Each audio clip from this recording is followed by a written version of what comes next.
Morning students. Shri कन्नी academy में आपका हार्दिक स्वागत है। मैं दीपिका जैन, आपकी अकाउंट एजुकेटर, आपका स्वागत करती हूँ। आज की हमारी जो क्लास है वो है इंट्रोडक्शन ऑफ पार्टनरशिप। 12th में आने के बाद में हमारे सामने एक बहुत बड़ा क्वेश्चन होता है कि हम बोर्ड की तैयारी किस तरीके से करें, यानी हम किस तरीके से बोर्ड में अच्छे मार्क्स स्कोर कर सकते हैं। चाहे आप सीबीएसई बोर्ड में हैं, चाहे आप आरबीएसई बोर्ड में हैं, 12th का बोर्ड आपके लिए बहुत इम्पॉर्टेंट होता है। और अगर आप अकाउंटिंग कर रहे हैं, यानी कि आपने कॉमर्स सब्जेक्ट चूज़ कर रखा है, तो सबसे टफ पेपर होता है हमारे लिए अकाउंटिंग का। अकाउंटिंग के अंदर हम कैसे अच्छी मार्क्स स्कोर करें, ये बहुत इम्पॉर्टेंट क्वेश्चन हो जाता है।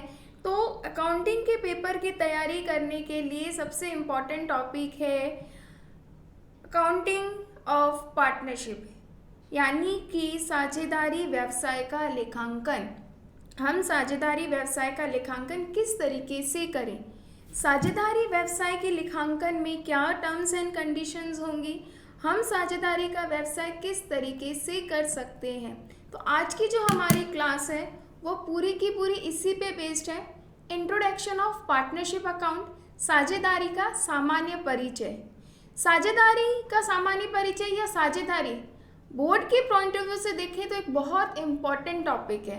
अगर आप सोचते हैं कि हम पार्टनरशिप को किए बिना बोर्ड में अच्छे मार्क्स स्कोर कर सकते हैं, तो आप चाहे सीबीएसई बोर्ड से हैं या आरबीएसई बोर्ड से, ये पॉसिबल नहीं है। यानी कि पार्टनरशिप वो टॉपिक है जिसको आप स्किप तो बिल्कुल भी नहीं कर सकते, बिकॉज ये आपके पूरे पेपर का कम से कम 20 to 30 मार्क्स को कवर करता है। आप चाहे सीबीएसई बोर्ड से हैं या आरबीएसई बोर्ड से, आप चाहे हिंदी मीडियम में हैं या इंग्लिश मीडियम में हैं, साझेदारी या पार्टनरशिप अकाउंटिंग आपके पूरे 100 मार्क्स का कम से कम 20 to 30 मार्क्स का पेपर रिप्रेजेंट करेगा। इसका मतलब ये बात तो बहुत अच्छे से क्लियर हो चुकी है कि साझेदारी का सामान्य परिचय या इंट्रोडक्शन ऑफ पार्टनरशिप अकाउंट हमारे लिए बहुत इंपॉर्टेंट टॉपिक है। अब introduction of partnership account, partnership, इससे पहले आपने 11th स्टैंडर्ड में पढ़ा होगा कि पार्टनरशिप का मतलब जब हम दो या दो से अधिक व्यक्ति मिलकर किसी भी व्यवसाय को प्रारंभ करते हैं तो उसको पार्टनरशिप कहा जाता है। तो डेफिनेशन ऑफ पार्टनरशिप की बात करें कि what are the definition of partnership, तो हिंदी में दो या दो से अधिक लोग मिलकर कोई भी लाभपूर्ण कार्य कर रहे हैं तो लाभ को आपस में बांटते हैं तो वो साझेदारी कहलाता है। That means a partnership and association of 2 and more individuals who agree to share of profit and loss of a business। कि अगर कोई दो व्यक्ति मिलकर किसी भी बिजनेस को स्टार्ट कर रहे हैं for the purpose of profit making, दो टर्म्स हैं आपके सामने। पहला तो 2 and more persons, यानी कि कभी भी एक व्यक्ति अ सिंगल इंडिविजुअल पार्टनरशिप को स्टार्ट नहीं कर सकता है।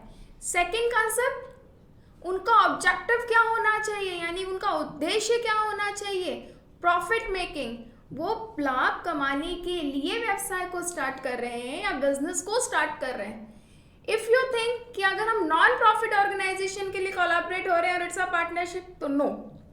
नॉन प्रॉफिट का मतलब आपने कोई ट्रस्ट बनाया, आप कोई ब्लड डोनेशन का कैंप ऑर्गेनाइज कर रहे हो, तो वो पार्टनरशिप की डेफिनेशन में नहीं आता है।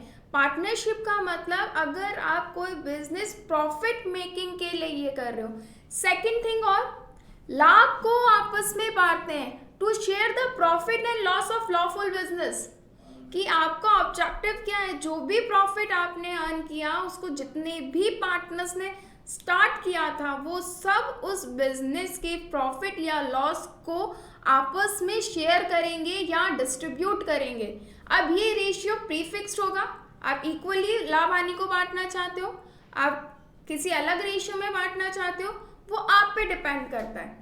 तो पार्टनरशिप की बहुत सिंपल सी डेफिनेशन कि दो या दो से अधिक व्यक्ति मिलकर कोई लाभपूर्ण कार्य करेंगे तो उसको क्या कहा जाएगा, पार्टनरशिप। सेकंड कंसेप्ट हमारे पास में आता है, क्या पार्टनरशिप पर कोई एक्ट रेप्लिकेबल होता है इन इंडिया में, तो यस, इन इंडिया में पार्टनरशिप पर कोई एक्ट एप्लीकेबल होता है। और एक्ट कौन सा है, द इंडियन पार्टनरशिप एक्ट 1932। भारतीय साझेदारी अधिनियम 1932 भारत के अंदर जो भी साझेदारी व्यवसाय किए जा रहे हैं उसको नियंत्रित करता है भारतीय अधिनियम 1932, the Indian partnership act 1932। Again आपके लिए 1 मार्क्स का क्वेश्चन आता है कि इन इंडिया के अंदर पार्टनरशिप को कौन सा एक्ट रेगुलेट करता है। Write the name of the act, the Indian partnership act 1932। Then partnership act ने भी पार्टनरशिप की डेफिनेशन प्रोवाइड की है।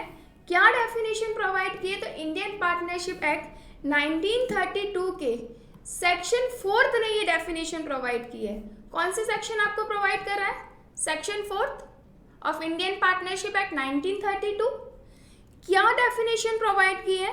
तो डेफिनेशन प्रोवाइड कर रहा है the relationship between a person who have agreed to share the profit of a business carried on by all or any of them acting for all. Acting for all का means, अगर हम यहाँ पे definitions की बात कर रहे हैं तो डेफिनेशन बहुत क्लियर सी है कि अगर any relationship between a person who have agreed to share the profit of a business carried out by all or any of them acting for all, यानी कि भारतीय साझेदारी अधिनियम 1932 के अनुभाग 4 में क्या कहा? साझेदारी उन व्यक्तियों के बीच का संबंध है जो एक व्यवसाय के लाभ या हानि को बांटने के लिए सहमत हुए हैं, जिसका संचालन उन सबके द्वारा या उनमें से किसी एक के द्वारा किया जाएगा। अब उन सबके द्वारा का क्या मतलब हुआ? 2 लाइंस तो हमने पहले भी डिस्कस की थी। अब हमारे सामने डिस्कशन का जो नया पॉइंट है वो ये पॉइंट है कि संचालन उन सबके द्वारा या उनमें से किसी भी एक के द्वारा किया जाएगा। इसका मतलब किसी भी साझेदारी व्यवसाय को चलाने वाले पार्टनर सब मिलकर उस व्यवसाय को चलाएं, ये ज़रूरी नहीं है। उस बिजनेस को उनके सारे पार्टनर्स आपस में चला सकते हैं या उनमें से कोई एक पार्टनर भी उस बिजनेस को रन कर सकता है। तो ये थी इंडियन पार्टनरशिप एक्ट की डेफिनेशन।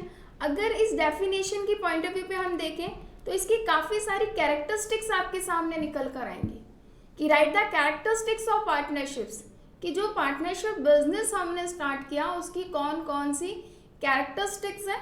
तो कैरेक्टरिस्टिक्स में बहुत सिंपल सी, अगर किसी भी चीज़ की आपको कैरेक्टरिस्टिक्स राइट करनी है, यानी आप सोच रहे हो कि मैं किसी भी चीज़ की विशेषताएं लिखूं, तो उसकी विशेषताएं उसकी परिभाषा में से निकल कर आती हैं। यानी if you know the definition you can easily right the characteristics. तो हमने पार्टनरशिप की डेफिनेशन में पढ़ा था 2 या 2 से अधिक व्यक्तियों के द्वारा। दैट मीन्स इसकी फर्स्ट कैरेक्टरिस्टिक्स भी क्या है कि एक पार्टनरशिप बिजनेस जो है उसके लिए आपको कम से कम कितने लोगों की ज़रूरत होगी? 2। तो first definition, the person, a minimum of 2 persons, या 2 से अधिक व्यक्तियों का होना। दूसरा, साझेदारों के मध्य समझौता या अनुबंध होना, अ कॉन्ट्रैक्चुअल रिलेशनशिप। जो भी साझेदार हैं उनके बीच में अनुबंध होना, यानी कि वो किसी भी लाभ या हानि को बांटने के लिए आपस में सहमत हो। अगर उनके बीच में किसी भी तरीके का कोई एग्रीमेंट नहीं है तो वो भी पार्टनरशिप नहीं कहलाता है। Third, sharing of profit and loss, लाभ और हानि का विभाजन, यानी कि जो भी साझेदारी स्टार्ट हुई है, जो भी पार्टनरशिप आपने स्टार्ट किया है, उसका मेन ऑब्जेक्टिव क्या है? To share the profit and loss. If you are not agree to sharing a profit and loss, you did not have in a partnership. यानी पार्टनरशिप के लिए आपको लाभ और हानियों को आपस में बांटने के लिए तो सहमत होना पड़ेगा। अब यहाँ लाभ और हानि दोनों, यानी सिर्फ लाभों को नहीं बांटना है कि प्रॉफिट हुआ तो आप डिस्ट्रीब्यूट कर लेंगे और हानि हो रही है या लॉस होगा तो आप डिस्ट्रीब्यूट नहीं करेंगे। यहाँ आपको दोनों चीज़ों को बांटना है। देन व्यवसाय का होना, एक और इम्पॉर्टेंट क्लॉज है आपके सामने, बीइंग इन बिजनेस। अगर आप बिजनेस में रहने के लिए व्यवसाय कोई शेयर या कोलैबोरेट कर रहे हो तो वो भी पार्टनरशिप नहीं कहलाएगा। यानी कि आप किसी बिजनेस को कैरी करने के लिए मैंने पहले भी आपको बताया था कि अगर आप नॉन प्रॉफिट ऑर्गेनाइजेशन में, यानी कि आप कुछ ऐसा करने जा रहे हो जिसका उद्देश्य लाभ कमाना नहीं है, जिसका उद्देश्य व्यवसाय करना नहीं है, that means this objective of not being earn a profit, तो वो व्यवसाय नहीं कहलाएगा, तो वो पार्टनरशिप की डेफिनेशन में भी इंक्लूड नहीं होगा। नेक्स्ट, सोलो प्रोप्राइटरशिप की तरह यानी एकल स्वामित्व की तरह इसकी भी जो लाइबिलिटीज होती है वो कैसी होती है? Unlimited liabilities. अब अगेन हमारे सामने क्वेश्चन आता है कि अनलिमिटेड लाइबिलिटीज क्या होती है?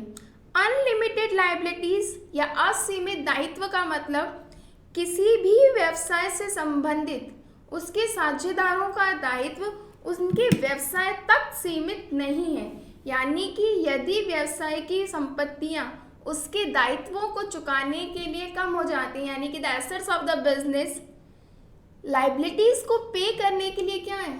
कम हो जाएंगी, तो उस टाइम पे उनकी जो पर्सनल प्रॉपर्टीज है उसका भी यूज किया जा सकता है बिजनेस की लाइबिलिटीज को पे करने के लिए।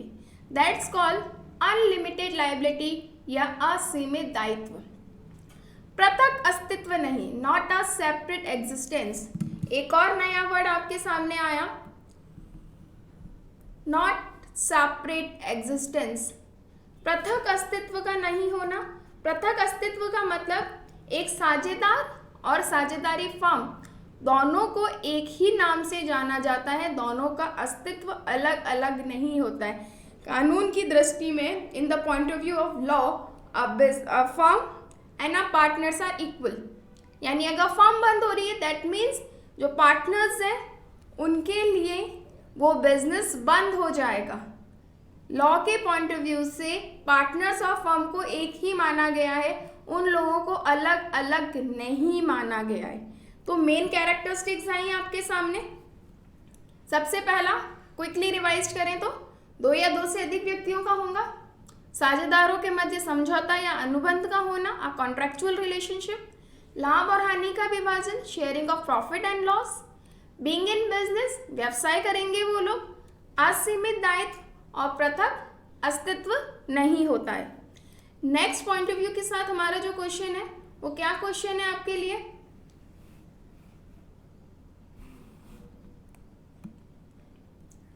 डेफिनेशन ऑफ पार्टनरशिप एक्ट हमने पढ़ा, उसकी कैरेक्टरिस्टिक्स हम पढ़ चुके हैं। अब नेक्स्ट है टाइप ऑफ पार्टनरशिप, साझेदारी के प्रकार। 7 मार्क्स में कई बार क्वेश्चन आता है, write the different types of partnership, साझेदारी के प्रकारों को समझाइए। तो साझेदारी के प्रकारों को अलग अलग आधार पर अलग अलग तरीके से बांटा गया है। फर्स्ट है अकॉर्डिंग टू द लाइबिलिटीज, यानी अगर हम दायित्व के अनुसार साझेदारी को बांटते हैं, किसके अनुसार बांट रहे हैं हम यहाँ पर?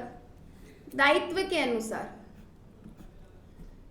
तो दायित्व के अनुसार साझेदारी 2 प्रकार की होगी, अनलिमिटेड लाइबिलिटी यानी सीमित दायित्व वाली साझेदारियां, अनलिमिटेड लाइबिलिटीज यानी कि असीमित दायित्व वाली साझेदारी।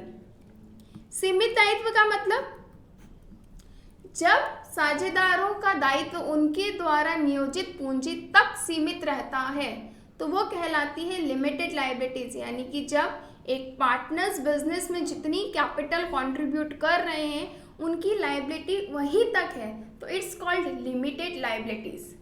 अनलिमिटेड लाइबिलिटीज, जैसा मैंने अभी हाल आपको बताया, 5 मिनट पहले हमने डिस्कस किया, जब साझेदारों का दायित्व उनकी पूंजी तक सीमित नहीं होता है।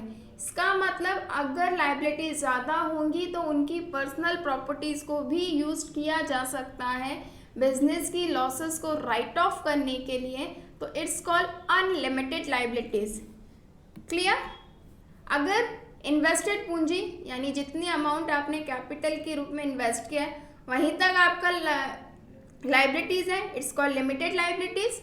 अगर उससे ज़्यादा है यानी कि आपकी पर्सनल प्रॉपर्टीज़ को भी यूज़ किया जाएगा तो it's called unlimited partnership. According to time, अगर पार्टनरशिप का विभाजन हम समय के अनुसार भी कर सकते हैं। समय के अनुसार का मतलब एक निश्चित समय के लिए और एक अनिश्चित समय के लिए, फिक्स टाइम और नॉन फिक्स टाइम, यानी कि जब पार्टनरशिप किसी प्री फिक्स टाइम के लिए की जाती है तो it's called fix time partnership, एक निश्चित समय के लिए आपने पार्टनरशिप को किया है, आपने कॉन्ट्रैक्ट किया कि जब तक गरबा चलेगा, नवरात्रि आए, नवरात्रियों के अंदर जितने दिन 9 दिन का गरबा रहेगा, हम 9 दिन का बिजनेस स्टार्ट कर रहे हैं, फर्स्ट डे से स्टार्ट होगा और 9th डे एंड हो जाएगा, प्री फिक्स टाइम। आपने बिजनेस स्टार्ट किया है फॉर आईपीएल कि हम आईपीएल के जहाँ जहाँ पर मैचेस होंगे वहाँ हम शॉप्स लगाएंगे, एक प्री फिक्स टाइम है आईपीएल के स्टार्ट होने से लेकर आईपीएल के एंड होने तक। यानी कि जब आप किसी निश्चित समय के लिए किसी साझेदारी व्यवसाय में जाते हैं जहां आपको ये पता है कि ये बिजनेस इतने टाइम के लिए चलेगा, it's called fix time partnership. Non fix time यानी आप कंटिन्यूस बिजनेस को कर रहे हो, आपके पास कोई प्री फिक्स टाइम नहीं है कि हम सिर्फ 1 साल ही इस बिजनेस को करेंगे, हम 2 साल ही करेंगे। आप गोइंग कंसर्न से जा रहे हो, अकाउंटिंग का जो गोइंग कंसर्न है कि हमारा जो बिजनेस है, हमारी जो पार्टनरशिप है वो अनिश्चित काल तक चलेगी, यानी जब तक हमारा बिजनेस प्रॉफिट अर्न करता रहेगा तब तक हम इस पार्टनरशिप को कंटिन्यू करेंगे। तो वो कहलाता है नॉन फिक्स टाइम, जहां आपने पार्टनरशिप के लिए कोई टाइम ड्यूरेशन फिक्स्ड नहीं की है। तो according to time, fix time और नॉन फिक्स टाइम, तो 2 टाइप्स ऑफ पार्टनरशिप हमने यहाँ डिस्कस किए, अकॉर्डिंग टू लायबिलिटीज यानी दायित्व के अनुसार and according to time. Liability के according limited liabilities and unlimited liabilities. अगर हम टाइम के अकॉर्डिंग देखें तो fix time and non fix time.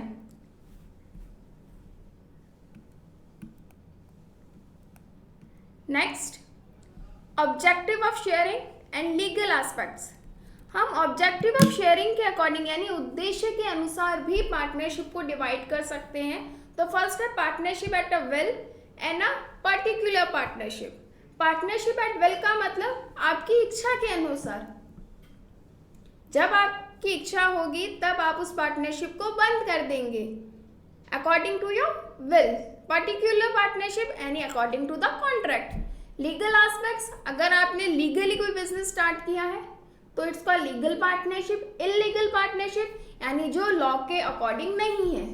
Legal यानी कानून के द्वारा यानी वैधानिक साझेदारी, और अवैधानिक साझेदारी आप बिजनेस के अकॉर्डिंग करेंगे तो कानून के अकॉर्डिंग, लॉ के अकॉर्डिंग कर रहे हैं तो लीगल पार्टनरशिप यानी वैधानिक पार्टनरशिप यानी वैधानिक साझेदारी।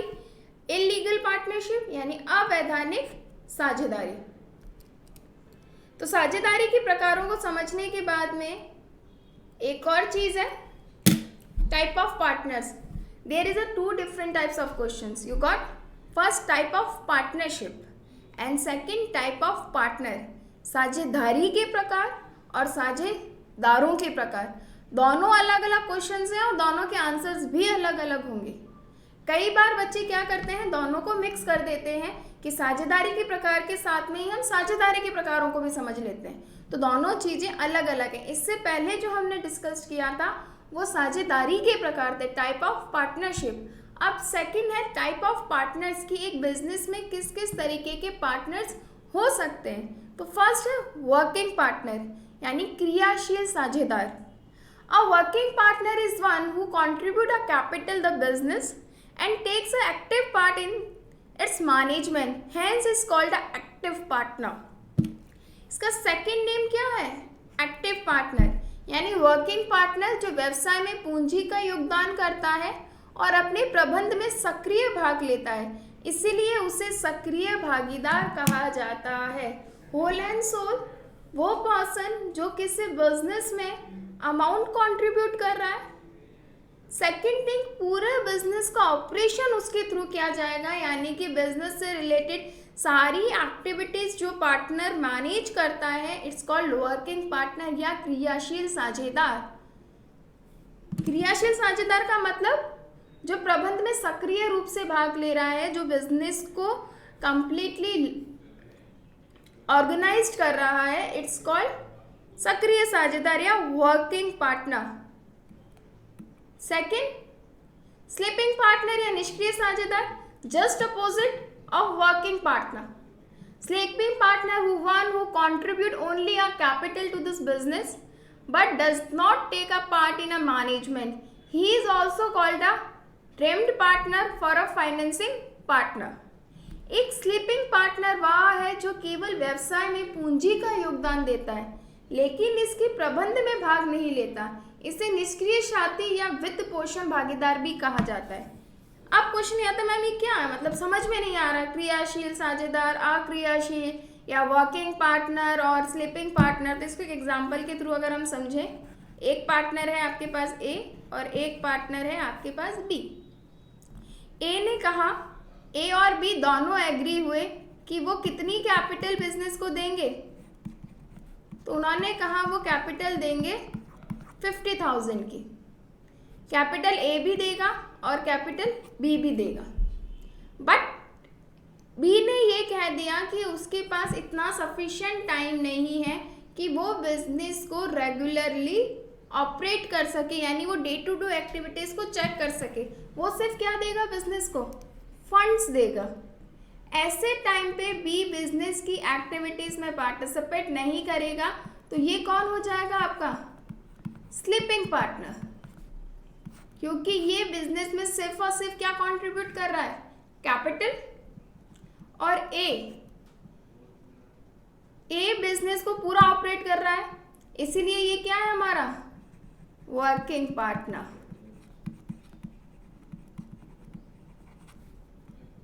एग्जाम्पल के थ्रू आपको समझ में आया होगा कि स्लीपिंग पार्टनर कौन होते हैं और वर्किंग पार्टनर जो सिर्फ कैपिटल कंट्रीब्यूट करेंगे वो स्लीपिंग पार्टनर यानी निष्क्रिय साझेदार, और जो अमाउंट के साथ साथ बिजनेस को ऑर्गेनाइज भी करेंगे, उससे related day to day activities को भी परफॉर्म करेंगे, वो working partner.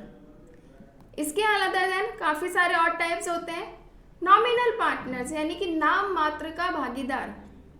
A nominal partner does not contribute a capital, neither he takes an active part in the management. His contribute in a partnership is limited to allowing the other's partner to make the use of his name. नाम मात्र का भागीदार पूंजी में योगदान नहीं देता, ना ही वह प्रबंध में सक्रिय भाग लेता है। एक साझेदार में उनका योगदान अन्य भागीदारों को उनके नाम का उपयोग करने की अनुमति तक सीमित होता है। बहुत सिंपल सा नॉमिनल पार्टनर। आपने कोई बिजनेस स्टार्ट किया, आप 3 अननोन लोग थे जिनको कोई नहीं जानता। आपने किसी पॉपुलर पर्सन से सिर्फ ये एग्री किया कि हम आपका सिर्फ क्या यूज कर रहे हैं, नेम, ताकि हमारी जो बिजनेस है उसकी गुडविल अच्छी जनरेट हो। तो वो पर्सन सिर्फ और सिर्फ गुडविल या अपने नेम को यूज करने की परमिशन देता है, इसीलिए क्या कहलाता है नॉमिनल पार्टनर या नाम मात्र का भागीदार। ए एंड बी ने बिजनेस स्टार्ट किया, वो रेमंड्स के पास गए और बोला रेमंड्स से कि मुझे आपका सिर्फ ये नाम यूज करना है रेमंड्स, आप ना कैपिटल दो ना आप बिजनेस में पार्टिसिपेट करो, हम सिर्फ आपको नॉमिनल पार्टनर बनाएंगे और आपका नेम यूज करेंगे क्या, रेमंड्स, क्योंकि नोन नेम है, ताकि लोग हमारे पास भी बिजनेस करने उसके लिए आएंगे। तो वो जो चीज होगी ना रेमंड जिस पर्सन से आपने ले रहे हो, वो पर्सन क्या कहलाएगा नॉमिनल पार्टनर, जो ना तो बिजनेस में अमाउंट कंट्रीब्यूट करेगा और ना ही वो एक्टिवली पार्टिसिपेट करेगा। It's called nominal partner. Next, limited partners, सीमित साझेदार। In a foreign countries like UK, the law of the land permits the admission of partner with the limited liabilities. But in India, no one can be a limited partner.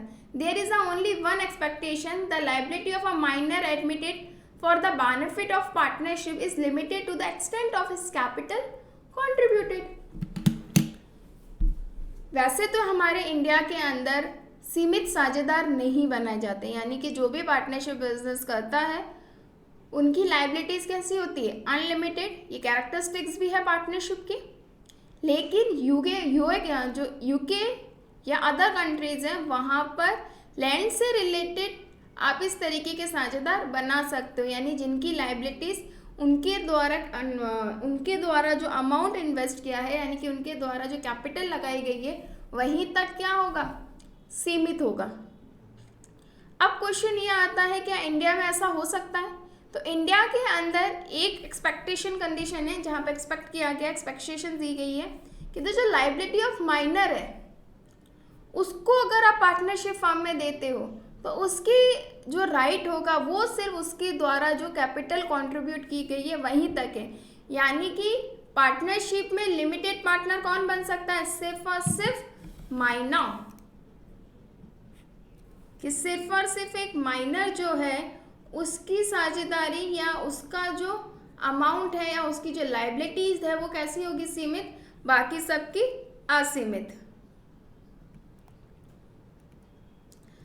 सबसे important question, जब हम introduction of partnership पढ़ते हैं कि हम एक partnership का introduction किस तरीके से करें, तो वहाँ पर एक बहुत इम्पॉर्टेंट क्वेश्चन आपके सामने निकल कर आएगा, एंड इट्स पार्टनरशिप डीड, साझेदारी सलेख।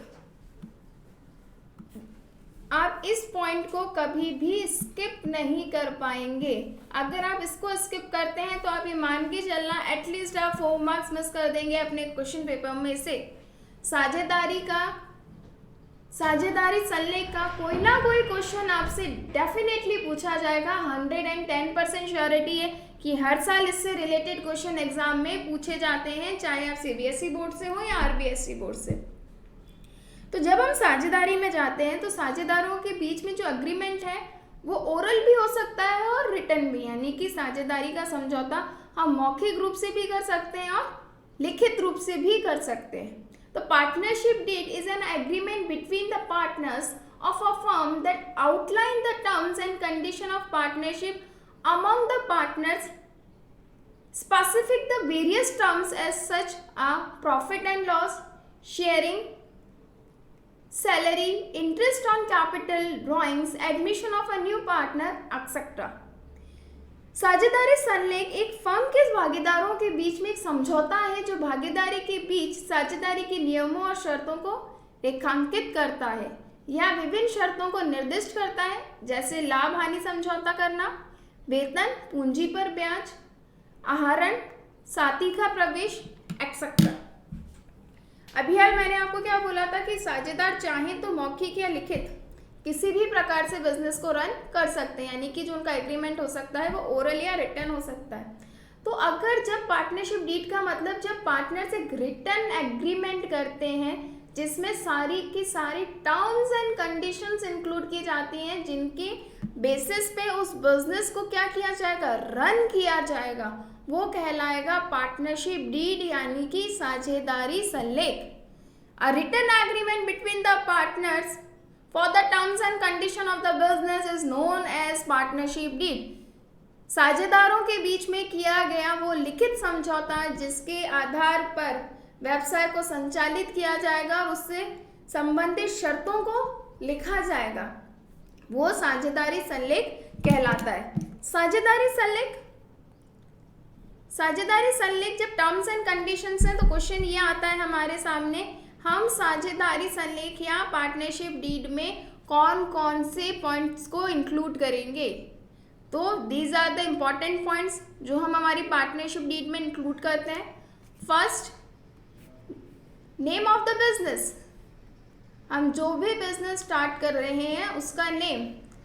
Second, name and address of the partners. Third, nature of the business, duration of partnership, partners capital account, interest on capital, division of profit. Name of the business का मतलब व्यवसाय का नाम, जो भी आप business start कर रहे हो उसका क्या नेम होगा। जो भी पार्टनर्स बिजनेस में इंक्लूड हो रहे हैं उनके name and address. Nature of the business, यानी आप किस टाइप का बिजनेस स्टार्ट कर रहे हो। ड्यूरेशन ऑफ पार्टनरशिप, कितने टाइम के लिए पार्टनरशिप रन होगी। पार्टनर्स कैपिटल्स, यानी पार्टनर्स बिजनेस में कितना अमाउंट कंट्रीब्यूट करेंगे एज कैपिटल, साझेदार व्यवसाय में कितनी पूंजी लेके आएंगे। जो पूंजी वो लेके आ रहे हैं क्या उस पर ब्याज दिया जाएगा या नहीं, interest on capital. Division of profit and loss या शेयरिंग प्रॉफिट रेशियो, बिजनेस में जो भी प्रॉफिट या लॉस होगा उसको आप किस रेशियो में शेयर करोगे। पार्टनर्स सैलरी एंड कमीशन, क्या पार्टनर्स को अदर देन प्रॉफिट कोई और एक्स्ट्रा रेम्यूनरेशन पे करना है तो कितना पे किया जाएगा वो भी डीड में इंक्लूड होगा, partners salary and commissions. Right and duties of partners, partners के क्या राइट्स होंगे और उनकी क्या क्या ड्यूटीज होंगी, यानी कि उनके अधिकार और कर्तव्यों के बारे में भी हम इसमें इंक्लूड बताएंगे। Admission and retirement of partner, अगर आप इन फ्यूचर बिजनेस में किसी नए पार्टनर को लेके आ रहे हो तो उसके related terms and conditions. And retirement of partner, कि अगर वो पार्टनर रिटायर्ड हो जाता है तो उससे रिलेटेड क्या नॉर्म्स होंगे। Valuation of goodwill and dissolution of partnership firm, यानी कि हम बिजनेस को किस तरीके से वाइंड अप करेंगे। नेक्स्ट इंपॉर्टेंट क्वेश्चन, अगर आपका एग्रीमेंट जो है वो कैसा है, वर्बल था, आपने मौखिक समझौता किया था, आपने पार्टनरशिप डीड नहीं बनाई थी, आपने लिखित समझौता नहीं किया, ऐसे टाइम पे क्या होगा। ऐसे टाइम पे अगर आपके बीच में कोई इश्यू हो जाते हैं और आपका झगड़ा हो गया, ए और बी ने ये डिसाइड किया कि प्रॉफिट होगा तो हम 1:1 में बांट लेंगे, ओरली था, हमने कहीं पर भी इसको लिखित नहीं किया, यानी पार्टनरशिप डीड प्रिपेयर नहीं की। बाद में ये पता चला प्रॉफिट इतना हुआ, एक टोटल प्रॉफिट आपकी फर्म ने 1 लाख रुपीज़ किया, ए ने पूंजी लगाई थी 70,000 रुपये और बी ने लगाई थी 30,000 रुपये। जब लाभ ज़्यादा हुए तो ए का क्या कहना था कि मैंने इन्वेस्ट ज़्यादा किया था इसलिए मुझे प्रॉफिट ज़्यादा मिलना चाहिए, बी ने कम इन्वेस्ट किया था। बी ने ये कहा नहीं, जब बिजनेस स्टार्ट हुआ था तब तो ये डिसाइड किया था हम इक्वली लेंगे। तो ऐसे टाइम में इन इश्यूज़ को हम सॉल्व कैसे करें जब हमने अग्रीमेंट प्रिपेयर नहीं किया है, यानी कि हमने पार्टनरशिप डीड प्रिपेयर नहीं की है। जैसे ही रूल्स, यानी जैसे ही पार्टनरशिप डीड एब्सेंस हो जाएगी तो रूल्स किसके एप्लीकेबल होंगे, पार्टनरशिप एक्ट 1932। अगर हम पार्टनरशिप डीड नहीं बनाते हैं तो ऐसे टाइम पे अकाउंटिंग करने के लिए या पार्टनर्स के बीच में किसी भी तरीके का कोई इश्यू होता है उसको सॉल्व करने के लिए हम पार्टनरशिप एक्ट 1932 को यूज करेंगे और उसमें जो रूल्स एंड रेगुलेशंस दिए गए हैं in the absence of deed वो यूज किए जाएंगे। फर्स्ट रूल्स एंड रेगुलेशन क्या है, अ प्रॉफिट शेयरिंग रेशियो। एक बिजनेस से रिलेटेड जो प्रॉफिट शेयरिंग रेशियो है वो कैसा होगा, इक्वल, यानी उसके जो साझेदार हैं वो व्यवसाय से संबंधित लाभ या हानि को बराबर अनुपात में बांटेंगे।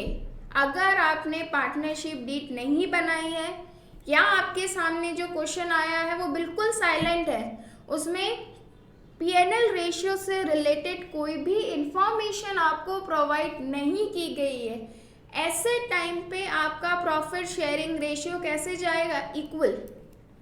इक्वल का मीन्स अगर आपके 3 पार्टनर हैं ए, बी और सी, तीनों का रेशियो क्या चलेगा, 1:1:1। आप ये नहीं कह सकते कि 2:1:1 जाएगा, ये इक्वल नहीं है। इक्वल का मतलब तीनों पार्टनर्स को इक्वल रेशियो में जाएगा, यानी तीनों को बराबर लाभ और हानि मिलेंगे। तो हमेशा ऐसे कंडीशन में जब पार्टनरशिप डीड आपको प्रोवाइड नहीं की गई है, आपका प्रॉफिट शेयरिंग रेशियो क्या रहेगा, इक्वल 1:1:1। अगर 4 पार्टनर्स होंगे तो 1:1:1। अगर 2 पार्टनर्स हैं तो 1:1। Second, interest on capital. अगर पार्टनरशिप डीड को नहीं बनाया गया है, एब्सेंस ऑफ डीड है, तो पार्टनरशिप में इंटरेस्ट ऑन कैपिटल प्रोवाइड नहीं किया जाएगा। हम पार्टनर्स को पूंजी पर ब्याज नहीं देंगे, किसी भी तरीके का पूंजी पर ब्याज का भुगतान नहीं होगा। फिर से ये चीज़ याद रखनी है, profit and sharing ratio equal, interest on capital provide नहीं किया जाएगा। इसके साथ पार्टनर्स को कोई अदर रेम्युनरेशन यानी कि सैलरी और कमीशंस भी पे नहीं किया जाएगा। नो सैलरी और commission is to be allowed to the partners. Third, interest on drawings. No interest on drawings would be charged from partners. इसका मतलब ना तो हम उनको इंटरेस्ट ऑन कैपिटल यानी कि कैपिटल पे किसी भी तरीके का इंटरेस्ट पे करेंगे, ना ही हम उन्हें कोई अदर रेम्यूनरेशंस प्रोवाइड करेंगे, यानी कि ना उनको सैलरी और कमीशन का पेमेंट होगा और ना ही उनको इंटरेस्ट ऑन ड्राइंग्स चार्ज किया जाएगा। ड्राइंग्स का मतलब आप सबको पता होगा कि जब भी कोई पर्सन अपने बिजनेस से कोई अमाउंट कैश या स्टॉक अपने पर्सनल यूज के लिए विड्रॉल करता है तो वो ड्राइंग्स कहलाता है। तो उस ड्राइंग्स पे फर्म चाहे तो इंटरेस्ट चार्ज कर सकती है, बट अगर आपने रूल्स नहीं बनाए हैं, पार्टनरशिप डीड एब्सेंस है, तो पार्टनरशिप एक्ट ये कहता है कि इंटरेस्ट ऑन ड्राइंग्स भी चार्ज नहीं किया जाएगा।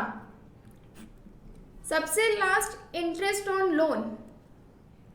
इंटरेस्ट ऑन लोन का मतलब अगर कोई पार्टनर फर्म को other than business, other than जो भी पूंजी उसने इन्वेस्ट की है एज अ कैपिटल, उसके अलावा कोई अमाउंट लोन के रूप में दे रहा है, यानी कि वो क्लियरली कह रहा है ये मेरी कैपिटल नहीं है, ये मैं फर्म को लोन प्रोवाइड कर रहा हूँ जो एक सर्टेन टाइम के बाद फर्म को मुझे क्या करना होगा, रिटर्न करना होगा। यानी अगर कोई साझेदार व्यवसाय को किसी भी प्रकार का ऋण देता है तो सिर्फ और सिर्फ उस पर ब्याज मिलेगा, और कितना ब्याज मिलेगा, 6% से। द इंटरेस्ट रेट क्या रहेगी वहां पे, 6%, 6%। If a partner has provide any loan to the firm, he would be paid a interest as 6% per annum. This interest on loan is charged against its profit. It's to be allowed if there are a loss to the firm. अगर business को किसी तरीके का loss भी होगा ना, तो भी इंटरेस्ट ऑन पार्टनर्स लोन दिया जाएगा, जबकि बाकी तीनों चीजें तभी प्रोवाइड की जाती हैं जब प्रॉफिट होता है। तो रूल्स आपको समझ में आए? 5 रूल्स है। प्रॉफिट शेयरिंग रेशियो कैसा जाएगा, equal. P&L ratio equal share करेंगे। No interest on capital, no salary and commission, no interest on drawings, only 6% क्या है, इंटरेस्ट ऑन लोन। ये 5 पॉइंट हैं जिनके बेसिस पे आपके रूल्स एप्लीकेबल होते हैं। तो ये जनरल इंट्रोडक्शन का पार्ट है। आप अगर पार्टनरशिप की अकाउंटिंग कर रहे हैं तो पार्टनरशिप की अकाउंटिंग के लिए ये बेसिक थ्योरिकल पार्ट, जिसके बेसिस पे आगे आप क्वेश्चंस को कर सकते हैं। पार्टनरशिप की अकाउंटिंग के जनरल इंट्रोडक्शन में आज हमने बहुत सारी चीज़ों के बारे में पढ़ा, जैसे डेफिनेशन ऑफ पार्टनरशिप क्या होता है, टाइप ऑफ पार्टनर्स क्या होता है, टाइप ऑफ पार्टनरशिप्स क्या होता है, what do you mean by partnership deed, partnership deed में कौन कौन से टर्म्स एंड कंडीशंस इंक्लूड होते हैं, and in the absence of partnership deed हम कौन कौन से रूल्स को एप्लीकेबल करेंगे या वो रूल्स क्या होंगे। पार्टनरशिप डीड एक इम्पॉर्टेंट पॉइंट है। 2 मार्क्स में, 7 मार्क्स में क्वेश्चन आएगा, 1 मार्क्स में कई बार क्वेश्चन आता है।